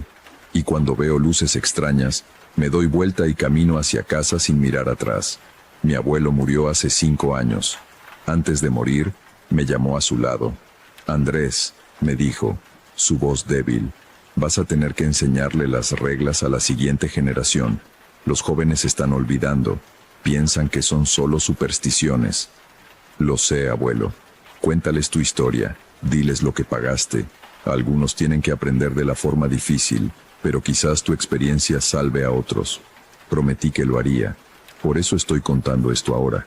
Para que otros sepan que las reglas existen por razones reales, que los acuerdos antiguos todavía se mantienen, que hay cosas en este mundo que son más viejas que nuestra civilización, más poderosas que nuestra tecnología, y que merecen respeto. Santa Clara de los Pinos todavía existe, sigue siendo un pueblo próspero, pacífico, y si vas allí y preguntas a los ancianos, te contarán las reglas, te dirán que no vayas al cerro después del anochecer, Te advertirán sobre las luces en el bosque, y si eres inteligente, les harás caso, porque yo pagué con la guitarra de mi padre, otros han pagado con mucho más, algunos han pagado con su cordura, otros con años de sus vidas, y unos pocos, los que realmente desafiaron al bosque con arrogancia y desprecio, nunca regresaron. Todavía tengo sueños a veces. Sueño que estoy en el bosque de noche, que veo la silueta alta del hombre del sombrero entre los árboles, que escucho el sonido de una guitarra tocando en la distancia, las mismas notas que mi padre solía tocar, y me despierto con lágrimas en los ojos, sabiendo que di lo correcto, pero sintiendo el peso de esa pérdida todavía. Algunos sacrificios nos cambian para siempre. Algunos precios nunca dejan de doler, incluso años después de pagarlos. Pero estoy vivo, Toño está vivo, y eso tiene que ser suficiente. Hasta aquí la historia de Andrés.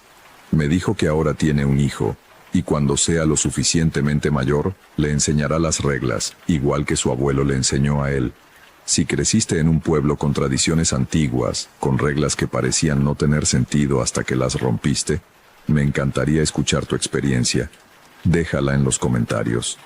Y si esta historia te hizo pensar 2 veces sobre ignorar las advertencias de los ancianos, compártela para que otros también lo piensen.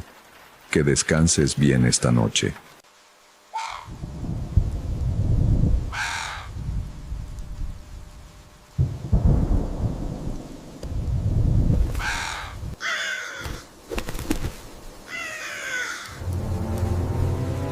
Un seguidor de Perú me escribió hace poco con una experiencia que vivió cuando era guardia de seguridad nocturno en un cementerio. Prefiere que no use su nombre real, así que lo llamaremos Miguel. Si alguna vez has trabajado de noche en lugares donde la muerte está presente, hospitales, morgues, cementerios, y has vivido algo inexplicable, cuéntamelo en los comentarios. Estas historias merecen ser compartidas. Lo que Miguel experimentó durante 6 meses de trabajo nocturno lo convenció de que hay cosas que vigilan a los muertos, cosas que no son de este mundo y que no toleran intrusos. Me llamo Miguel y tengo 45 años. Vivo en Lima, Perú, y lo que voy a contar pasó hace 7 años, cuando acepté un trabajo como guardia de seguridad nocturno en uno de los cementerios más antiguos de la ciudad. Fue el peor error laboral de mi vida, pero también fue una experiencia que cambió completamente mi forma de ver la muerte y lo que viene después. En ese entonces estaba pasando por problemas económicos. Me había divorciado recientemente y los gastos se habían duplicado mientras mantenía 2 hogares. Necesitaba dinero extra, así que cuando vi el anuncio para guardia nocturno en el cementerio Presbítero Maestro, apliqué inmediatamente a pesar de que el horario era de 10 de la noche a 6 de la mañana. El cementerio Presbítero Maestro es histórico. Fue fundado en 1808 y ahí están enterradas algunas de las figuras más importantes de la historia peruana. Es enorme, con calles enteras de mausoleos, criptas familiares y miles de tumbas. De día, es un lugar turístico. De noche se convierte en algo completamente diferente. Mi primer día de trabajo me reporté a las 9 de la noche para recibir instrucciones del supervisor, don Héctor, un hombre de unos 60 años que había trabajado ahí durante 30 años. El trabajo es simple, me explicó mientras caminábamos por los pasillos principales. Haces rondas cada hora, revisas que todas las puertas y rejas estén cerradas, te aseguras de que nadie haya entrado después del cierre, y reportas cualquier cosa inusual. ¿Qué tipo de cosas inusuales?, pregunté. Don Héctor me miró con una expresión que no pude descifrar. Vándalos, ladrones que buscan robar bronce de las tumbas antiguas, gente que viene a hacer rituales raros. Hizo una pausa. Y otras cosas. ¿Qué otras cosas? Aprenderás, dijo simplemente, pero déjame darte algunos consejos. Primero, nunca entres al sector antiguo después de medianoche. Segundo, si escuchas voces o llantos, ignóralos, no vayas a investigar. Tercero, hay un mausoleo en el sector norte, uno grande con ángeles en la puerta. Mantente alejado de ese, siempre. Y cuarto, si algo te persigue, corre hacia la capilla central. Ahí estarás a salvo. Me reí nerviosamente. ¿Algo que me persiga? ¿Cómo qué? Don Héctor no sonrió. Ya verás. O tal vez tengas suerte y no veas nada. Algunos guardias pasan meses sin incidentes. Otros no duran ni una semana. Me mostró el resto del cementerio, señalando los puntos clave que debía revisar. ¿Dónde estaban las luces de emergencia? ¿Dónde estaba la oficina con el teléfono por si necesitaba llamar a la policía? Luego se fue, dejándome solo con una linterna potente, un radio que supuestamente funcionaba pero que tenía estática constante, y un silbato. Las primeras horas fueron tranquilas. Hice mi primera ronda a las 10. El cementerio bajo la luz de la luna era hermoso de una forma inquietante. Las estatuas de ángeles proyectaban sombras largas. Los mausoleos parecían casas pequeñas en una ciudad de muertos. El silencio era profundo, interrumpido solo por el sonido de mis propios pasos en el pavimento. A las 11 hice mi segunda ronda. Todo seguía tranquilo. Me estaba relajando, pensando que tal vez don Héctor solo estaba tratando de asustarme, alguna especie de iniciación para el nuevo empleado. Pero a medianoche todo cambió. Estaba en la oficina, tomando café, cuando escuché el primer sonido. Un llanto, bajo, distante, pero inconfundible. Sonido de mujer llorando. Recordé las palabras de don Héctor. Si escuchas voces o llantos, ignóralos. Pero era mi trabajo investigar sonidos sospechosos. ¿Qué pasaba si había alguien real ahí afuera que necesitaba ayuda?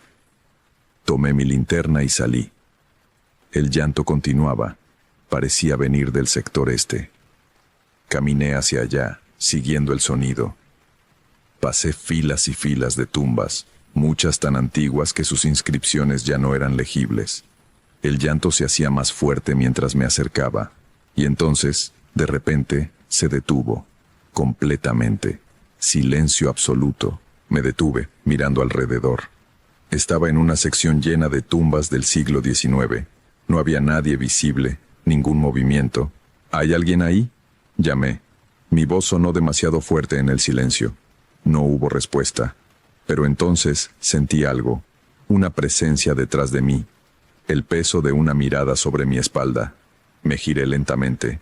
No había nadie, pero el aire se había vuelto más frío. Podía ver mi aliento condensándose en pequeñas nubes blancas, a pesar de que era una noche templada de verano. Y entonces la vi, una figura al final del pasillo entre las tumbas, una mujer, o algo con forma de mujer, vestida completamente de negro, con un velo cubriendo su cara. Estaba inmóvil, simplemente parada ahí, a unos 30 metros de distancia. «Señora», llamé, «el cementerio está cerrado, no debería estar aquí». La figura no respondió, no se movió.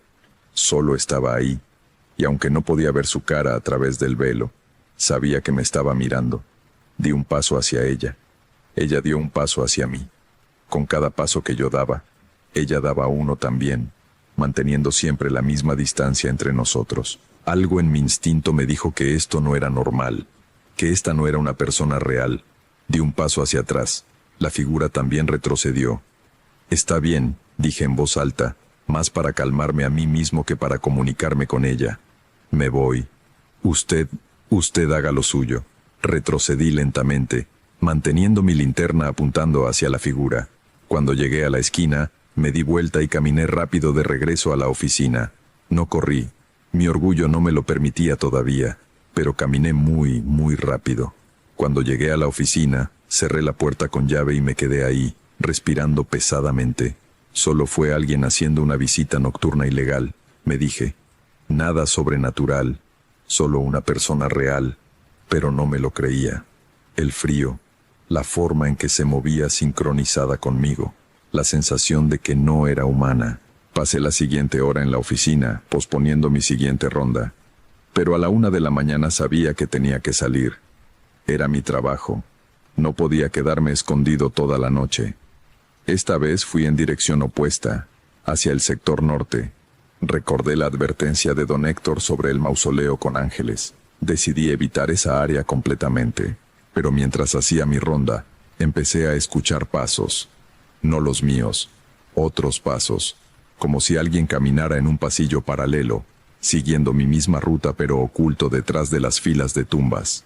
Me detuve. Los pasos se detuvieron. Caminé más rápido. Los pasos también se aceleraron. Corrí. Los pasos corrieron. Y entonces, de todas las direcciones, empecé a escuchar voces. Susurros, decenas de susurros superpuestos, como si una multitud invisible me rodeara, todos hablando a la vez en volúmenes demasiado bajos para entender palabras específicas, pero lo suficientemente altos para ser inquietantes. Recordé las palabras de don Héctor. Si algo te persigue, corre hacia la capilla central. No me avergüenza admitir que corrí. Corrí como no había corrido en años, con la linterna rebotando en mi mano, los susurros persiguiéndome, los pasos invisibles multiplicándose a mi alrededor. La capilla central apareció adelante. Sus puertas estaban abiertas. Entré de golpe y las cerré detrás de mí, apoyándome contra ellas, jadeando. Los susurros se detuvieron inmediatamente. Los pasos cesaron. El silencio regresó.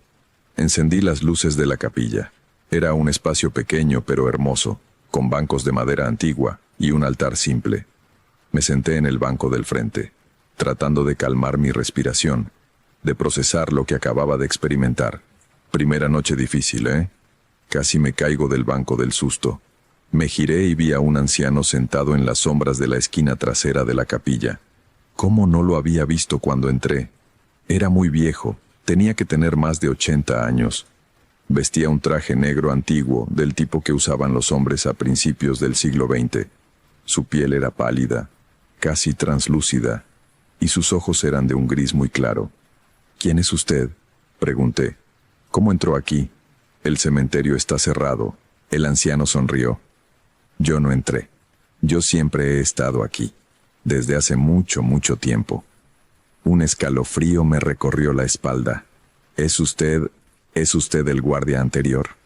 «En cierto sentido», respondió enigmáticamente.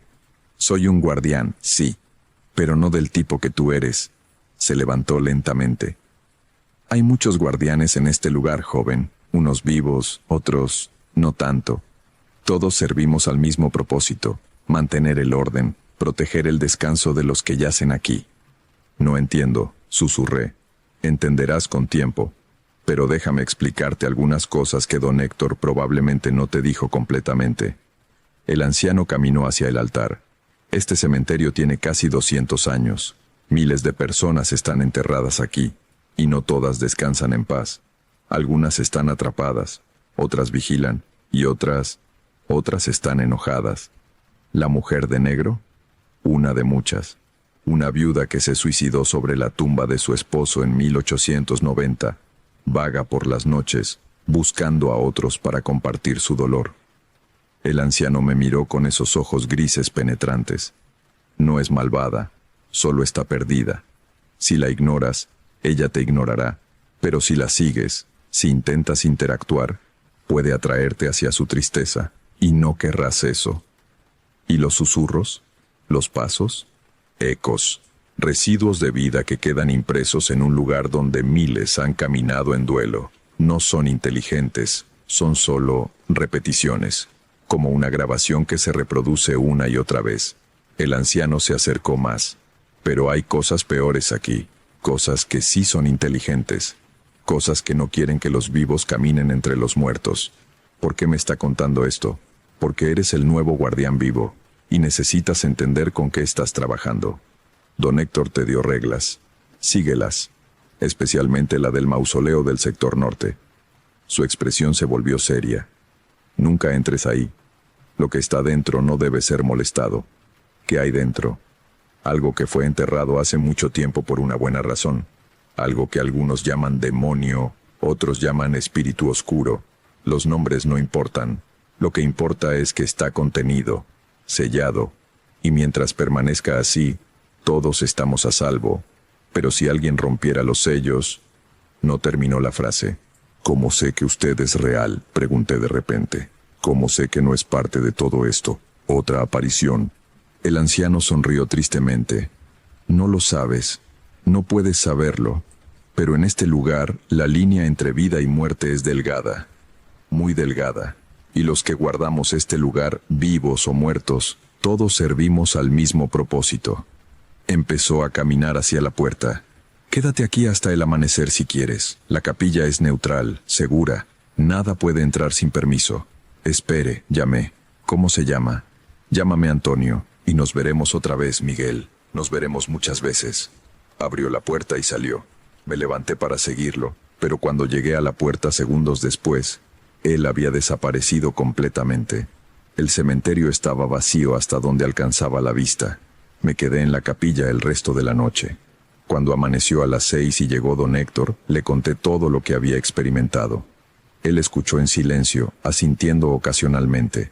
Cuando terminé, dijo: «Así que lo conociste, a Antonio». «¿Lo conoce?» «Todos los guardias eventualmente lo conocen, o lo que sea que sea». Don Héctor se sentó pesadamente. Antonio fue el primer guardia nocturno de este cementerio, allá en 1820. Murió aquí durante un intento de robo. Lo mataron ladrones que buscaban joyas en las tumbas. Se dice que su espíritu se quedó, continuando su trabajo incluso después de muerto. ¿Usted cree que es real? No sé qué es real y qué no en este lugar, admitió don Héctor. Solo sé que si sigues las reglas, si respetas este lugar y lo que hay aquí, sobrevivirás tu turno. Muchos guardias han trabajado aquí durante años sin problemas serios. Solo mantén la cabeza fría y no busques problemas. Debí renunciar ese día. Debí haberme ido y encontrado otro trabajo, cualquier otro trabajo, pero necesitaba el dinero. Y una parte de mí, una parte curiosa y tonta, quería entender más sobre este lugar. Me quedé. Los siguientes meses fueron complicados. Cada noche veía algo. A veces era la mujer de negro, siempre manteniendo su distancia, siempre reflejando mis movimientos. Otras veces eran luces que flotaban entre las tumbas, como velas moviéndose en procesión invisible. Escuchaba llantos, risas, música que no tenía fuente, pero seguía las reglas. Nunca fui al sector antiguo después de medianoche. Ignoraba los sonidos que no podía explicar. Y sobre todo, me mantenía lejos del mausoleo del sector norte. Era un edificio grande, mucho más imponente que las otras estructuras del cementerio. Estilo neoclásico, con columnas de mármol y 2 estatuas de ángeles flanqueando la entrada. Pero los ángeles no eran hermosos o serenos como otros en el cementerio. Tenían expresiones de dolor, casi de terror, con sus manos extendidas como tratando de advertir a la gente que se alejara. La puerta del mausoleo estaba sellada con cadenas y candados viejos, oxidados, y había símbolos grabados en el marco de la puerta. No eran cristianos. Parecían mucho más antiguos. Cada vez que pasaba cerca de ese mausoleo durante mis rondas, sentía algo, un peso en el pecho, una dificultad para respirar, y siempre, la sensación de ser observado con hostilidad. Antonio me explicó más sobre eso en uno de nuestros encuentros. Aparecía ocasionalmente, usualmente en la capilla, y hablábamos. Me enseñó la historia del cementerio. Me contó sobre algunos de los residentes más interesantes, y me advirtió sobre las áreas peligrosas. El mausoleo fue construido en 1845 para la familia Salazar. Me contó una noche. Ricardo Salazar era un comerciante rico, pero también era un ocultista. Experimentó con cosas que no debía. Intentó comunicarse con entidades oscuras, hacer pactos, ganar poder. ¿Qué pasó? Invocó algo que no pudo controlar. Lo consumió, a él y a toda su familia. 7 personas murieron en circunstancias horribles en el transcurso de un mes. Cuando finalmente los enterraron en ese mausoleo, la iglesia envió a sus mejores exorcistas para sellar el lugar. Los símbolos que ves en la puerta son sellos protectores. Mantienen lo que está dentro. ¿Y todavía funciona? ¿Después de tantos años? Sí. Pero los sellos se debilitan con el tiempo. Cada pocos años alguien de la iglesia viene a renovarlos. Antonio me miró seriamente. Mientras esos sellos estén intactos, estamos a salvo. Pero si algo o alguien los rompiera, no quise imaginar qué pasaría. Todo fue relativamente manejable hasta que apareció Gabriel.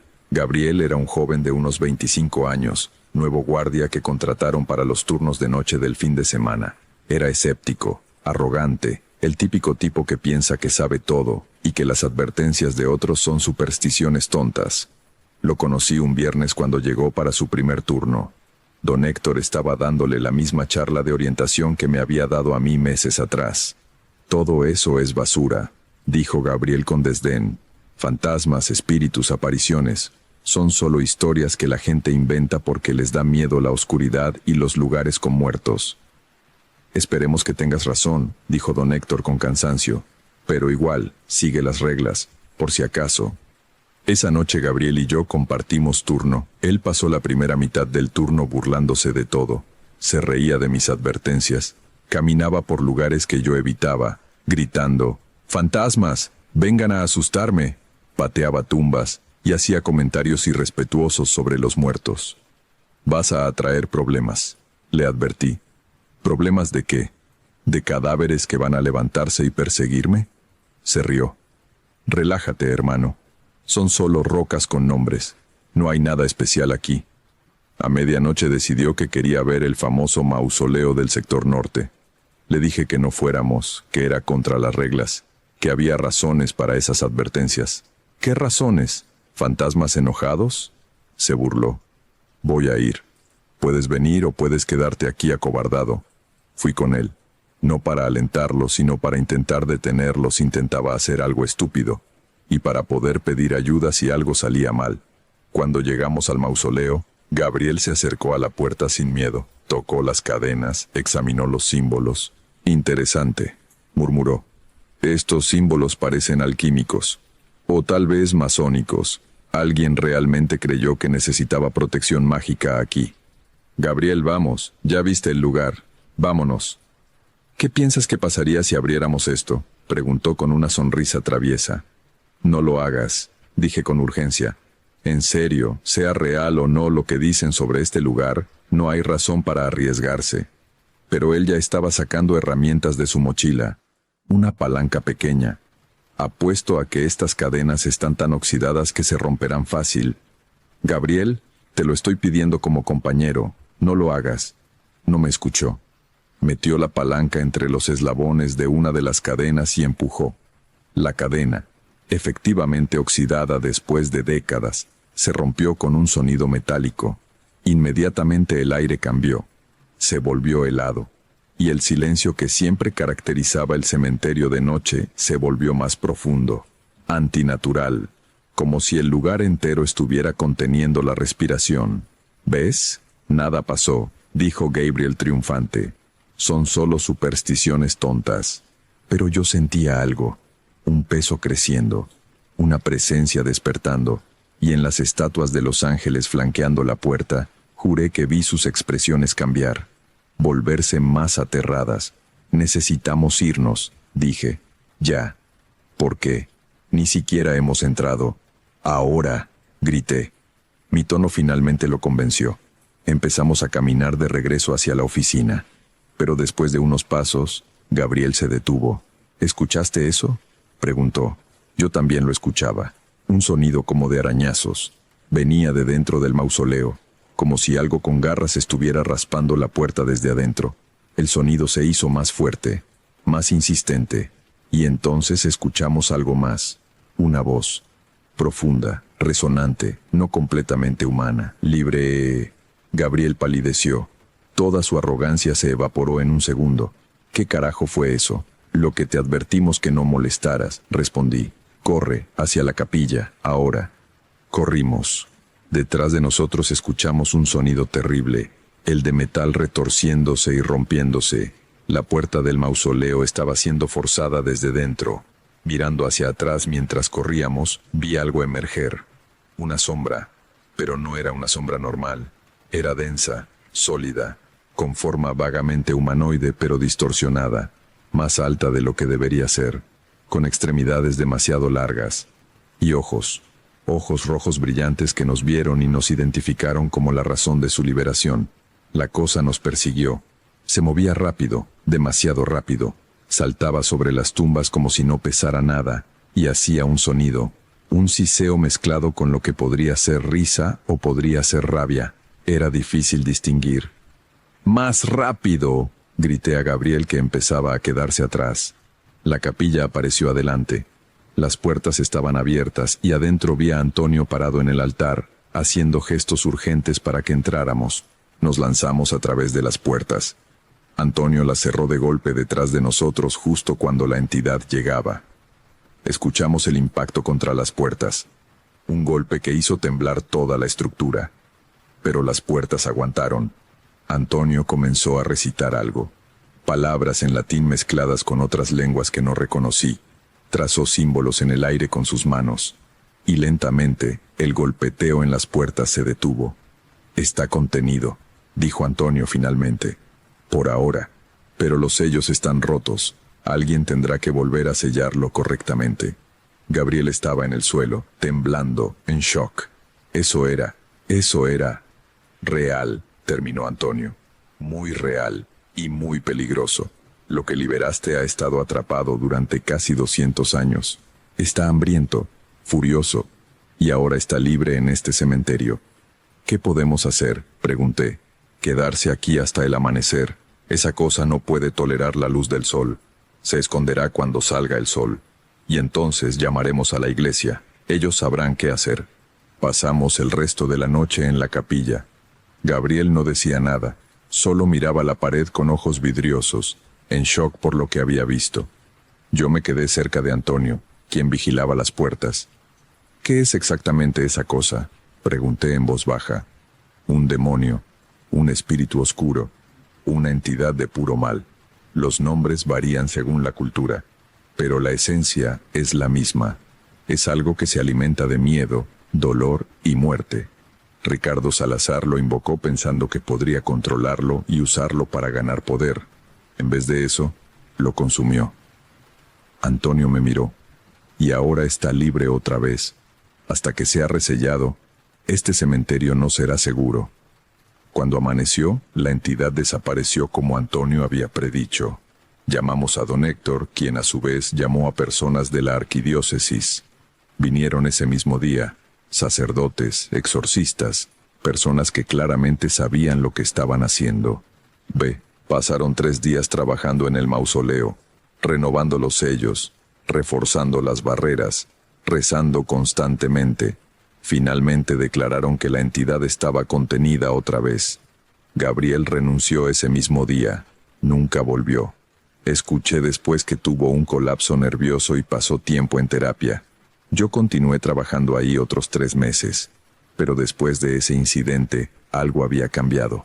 El cementerio se sentía más hostil, como si la entidad, aunque contenida, hubiera dejado un rastro de su presencia. Las noches eran más oscuras, los sonidos más amenazantes, incluso Antonio aparecía menos frecuentemente. Finalmente encontré otro trabajo y renuncié. Don Héctor entendió. «Duraste más que muchos», dijo. «Y aprendiste a respetar este lugar. Eso es importante». Han pasado 7 años. Nunca volví al cementerio, ni siquiera de día. Pero a veces, cuando paso cerca, siento algo. Una llamada. Como si el lugar me recordara. Como si Antonio quisiera decirme algo. Y en mis sueños, ocasionalmente veo el mausoleo. Las cadenas intactas otra vez. Los ángeles con sus expresiones de terror. Y detrás de la puerta sellada, ojos rojos observando, esperando, con una paciencia infinita, esperando a que alguien más rompa los sellos, esperando su próxima oportunidad de libertad. Hasta aquí la historia que me compartió Miguel. Me dijo que ahora trabaja en seguridad corporativa, turnos de día, en edificios muy vivos y muy modernos. Nunca volvió a trabajar de noche ni cerca de lugares donde la muerte está presente. Dice que aprendió que hay cosas que los vivos no deben molestar, y que algunas barreras existen por muy buenas razones. Si has trabajado en lugares similares y viviste algo inexplicable, compártelo en los comentarios. Estas experiencias necesitan ser contadas. Si disfrutaste esta historia, suscríbete para más contenido cada semana. Cuídate. Y recuerda que algunos sellos es mejor dejarlos intactos. Nos escuchamos pronto.